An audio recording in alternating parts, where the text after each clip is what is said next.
Alors moi, ce qu'il faut savoir, c'est qu'avant, je chantais, en gros, quand j'étais vraiment beaucoup plus jeune. Je pense que j'avais 14, 15, 16 ans, quelque chose comme ça.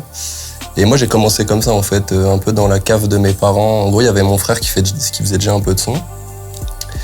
Mais c'était vraiment récréatif, quoi. C'était vraiment pour un peu comme ça, truc. Et moi, j'aimais bien, j'ai toujours bien aimé chanter. Mon père, il a toujours une grosse culture musicale et tout, donc j'ai toujours été un peu dans ça. Et un jour, je me suis dit, vas-y, mon frère, il me fait, va dans la cabine vite fait, on fait un truc. Je sais même plus ce que j'avais chanté, je crois que c'était une reprise de je sais même plus quoi. Et moi, j'avais commencé comme ça. De fil en aiguille, je faisais quelques sons un peu comme ça, un truc. Et en gros, c'est vraiment le premier pas que j'ai eu pour intégrer le milieu. Et de fil en aiguille, en gros, j'aimais bien, à chaque fois, je regardais les sessions, j'aimais trop retoucher ma voix, etc. Vraiment, je passais des fois des heures juste à retoucher ma voix. Et de plus en plus, je me disais, putain, en fait, en vrai, ça m'intéresse vraiment. Et au début, c'était surtout les voix, surtout ma voix. Mais c'est vraiment le premier pas que j'ai eu dedans, on va dire. Et après, de fil en aiguille, j'ai aussi une bande de potes avec qui on a un studio aussi aujourd'hui, qui ont toujours fait du son aussi, on en a toujours fait ensemble. Et eux, ils faisaient un peu de tout. J'avais un pote qui faisait de la prod, un pote qui faisait déjà un G-son, un pote qui faisait plutôt de la vidéo et tout. Donc j'ai toujours été un peu dans ça et je m'y intéressais de plus en plus, sans vraiment pratiquer le métier. Et un beau jour, en fait, à force de m'intéresser, voir des sessions, essayer, m'enregistrer tout seul, etc., en fait, c'est venu un peu comme ça. Puis après, ça a suivi son cours et voilà, quoi. Ouais, c'est ça. On va dire que c'est comme ça que j'ai commencé, ouais. Déjà, je pense que le contact avec l'artiste, c'est très important. Même si c'est pas toujours facile, parce que forcément, on est tous humains, donc il y a forcément des gens avec qui on s'entend plus ou moins. Des fois, il y a un feeling qui passe hyper bien, la session se passe hyper bien, et tu peux grave donner ton avis, être présent dans la session, et c'est cool. Moi, c'est les sessions que je préfère. Et des fois, c'est un peu moins le cas, dans ce cas-là, il faut un peu s'adapter, mais j'ai pas vraiment de maître mot pour driver une session, mis à part de quand même vraiment prêter attention à l'artiste, essayer de savoir ce qu'il veut lui. Essayer, en fait, moi j'aime bien me mettre à la place même de l'artiste, en fait, carrément. Et essayer un maximum de livrer ce qu'il veut, toujours dans le partage, voilà. En vrai, il n'y a pas vraiment j'ai pas vraiment de règles à chaque fois pour driver une session, quoi. C'est parce que chaque session est différente. Ouais, vous s'adaptez au final. C'est ça. Des fois, ça va bien se passer, des fois, ça va mal se passer, hein, faut aussi le dire. Mais c'est quand même plus rare, et il n'y a pas de raison en soi. Mais voilà. Alors oui, j'utilise un template. Pour moi, c'est obligatoire. Déjà parce que c'est un gros gain de temps, et parce que c'est un peu où il y a toute la magie. Moi, je trouve qu'un template ou une session préparée, c'est un peu le petit trésor, on va dire, des ingés. On a nos petits tricks, nos petits plugs, nos petits bus, nos petits ci, nos petits ça. Donc ouais, non, j'utilise systématiquement une template, que ce soit en rec, en mix, en master, peu importe. Et il évolue tout le temps. Donc oui, il a beaucoup évolué depuis. Au début, mon template, ça devait être 2 pistes avec une reverb, et maintenant, j'ai des templates. Après, alors, pour le coup, mes template rec sont assez simples. Je charge pas trop, parce que déjà, latence, sinon.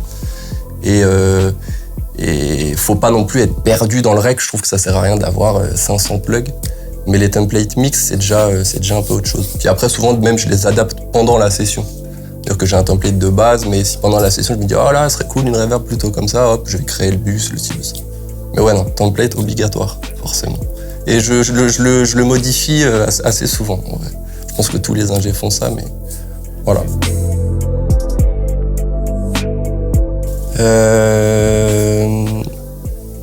Comme je disais tout à l'heure, je pense que c'est quand même déjà le feeling avec l'artiste, l'entente même avec l'équipe, parce qu'il n'y a pas que l'artiste, l'entente avec les producteurs, ceux qui font la prod, etc., etc. Des fois les DA. Donc déjà, il faut qu'il y ait un bon feeling à ce moment-là. Et après, c'est un tout, hein, franchement.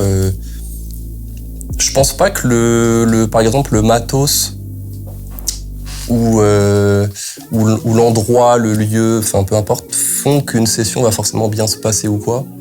Je sais que j'ai fait des sessions des fois dans des caves avec un matos éclaté. Et ça a donné des gros sons, sessions incroyables. Et inversement, j'ai déjà fait des sessions dans des studios extraordinaires, matos illimité et tout. Et la session, il n'y avait pas le petit truc qui faisait que c'était... Donc je sais pas, je pense pas qu'il y ait vraiment de... Encore une fois, chaque session est différente, quoi. Donc le tout après, c'est d'être toi en tant qu'ingé, quand même droit dans tes bottes, savoir ce que tu fais, rassurer des fois l'artiste, c'est très important aussi, extrêmement important, parce que des fois, les artistes peuvent être un peu timides, un peu dissipés, un peu trucs, ce qui est normal parce que ça peut être un peu stressant, t'es devant un micro, t'es là, t'as un étranger qui te règle, tu vas chanter devant lui, enfin bref, savoir rassurer l'artiste, c'est très important.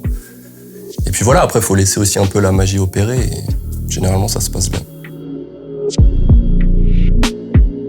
Un mix, ce serait dur de choisir. Un qui m'a forcément beaucoup marqué parce que c'est un de mes plus gros, on va dire, succès et ça a vraiment propulsé, on va dire, ma carrière. C'était plutôt au début de ma carrière, c'est, je dirais, TDB d'O'Boy, que j'ai fait avec un pote à moi avec qui je mixais beaucoup, avec qui on mixe encore pas mal. Voilà. Aujourd'hui, les diamants, enfin, ils tournaient partout, peu importe où j'allais, j'entendais le son. Donc, c'est incroyable parce que tu te dis, oh là, même je me souviens que j'étais parti avec une ex à moi à Barcelone, mais c'était genre 2 ou 3 semaines après que le son soit sorti. Et tu sais, tu te rends pas vraiment compte de l'ampleur du son quand tu...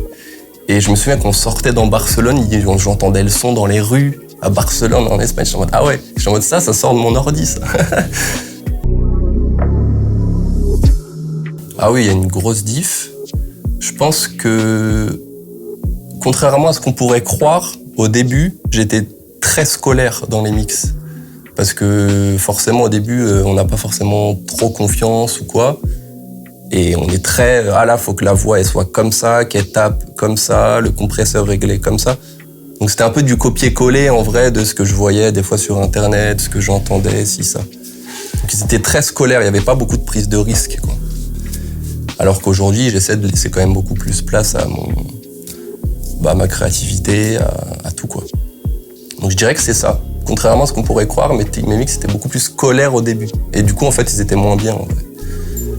Donc voilà, je dirais que c'est ça l'évolution. Puis après, évidemment, forcément, au fil du temps, on progresse. Donc franchement, ils sont tout simplement mieux, quoi, aujourd'hui, en vrai.